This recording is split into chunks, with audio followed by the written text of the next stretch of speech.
What can I do as a son so that my mother can listen more to my advice and not ignore me?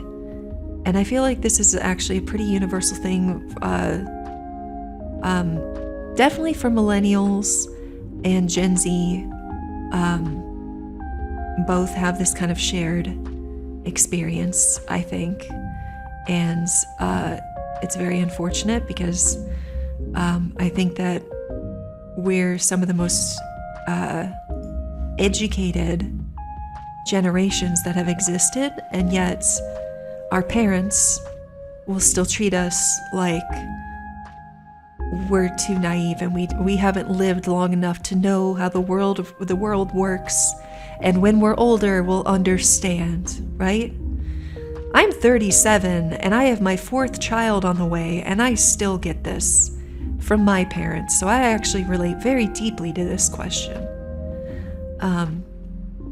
That, because I have different views on the world than my parents do, that, well, clearly I don't know what I'm talking about, and I'm just uneducated or naive, and I should come back to the conversation when I've learned something, which is the most frustrating thing ever, because I don't know, I'm allowed to vote when I'm 18 unless they successfully raise the voting age.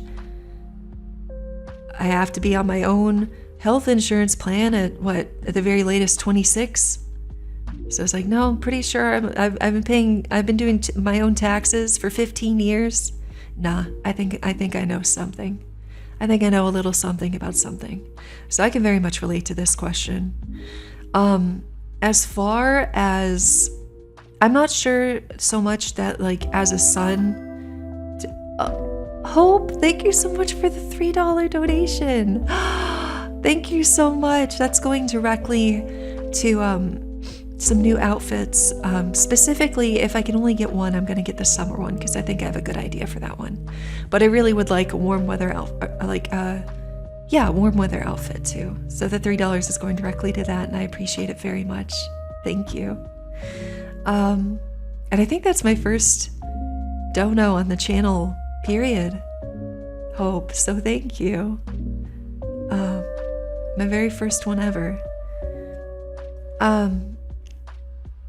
So here's the thing, is that what I've found with the older generations is that this is my experience, but they don't listen, and eventually you'll be proven right, where technically you could go, well, I told you so.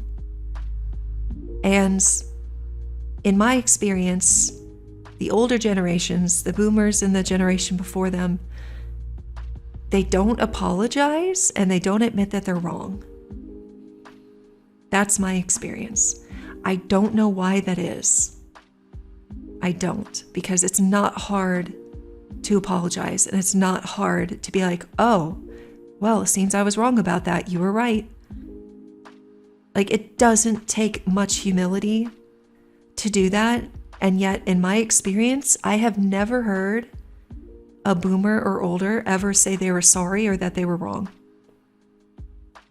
In my life, I've never heard it. So I don't know if that's just a generational thing or not. As far as getting her to listen and not ignore you, I don't know your mother particularly. I know that my parents, there is nothing I can do that's going to get them to listen. They are not going to change their minds. And I have learned that after at least a solid decade of trying.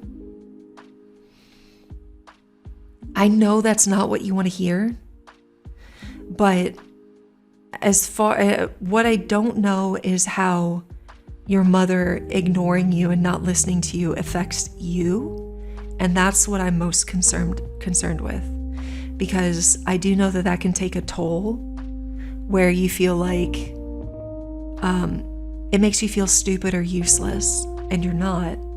Just because someone doesn't listen to you and doesn't trust you enough to listen doesn't mean that it devalues you in any way. If they're not going to listen, that's their loss. And I understand that it's also, we've been taught our whole lives that, like, family is most important and you have to stick by family. But your mother's choices are her own. And so it's up to you whether or not you want to continue giving advice to your mother that she's going to ignore or not. You can just stop, because she has a history, clearly, of not listening to your advice. And even I don't know if she asks for it and then ignores it, or if you offer it without her asking and she ignores it. But either way, she has a proven track record that whatever you recommend, she doesn't care to listen. So my recommendation on this is for you to remind yourself that your mother is a grown woman who is responsible for the consequences of her own choices and actions. And it's not your job to bail her out if she makes a bad choice. It's not. It is not your job to take care of your parent. You can if you want to.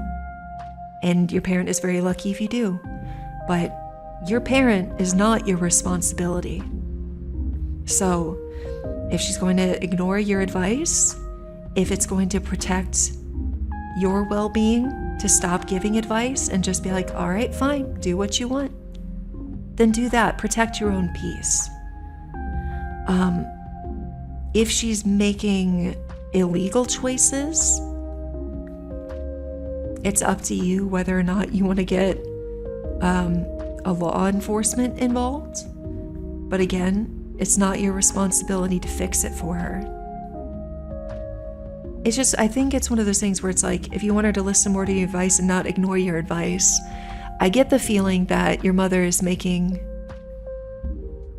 harmful choices and you're trying to correct her path. But that's not your responsibility. So that might not be the answer you want, but that is the answer I've got. Is it's better to protect your own peace and your own well-being and your own peace of mind than to constantly worry about someone who doesn't want your help. That's the best advice I can give on that. Because, I don't know, hopefully there's somebody that your mother will listen to. If there's another relative that can see reason that you can go to that can kind of be a middleman and you still want to give advice, maybe try that route.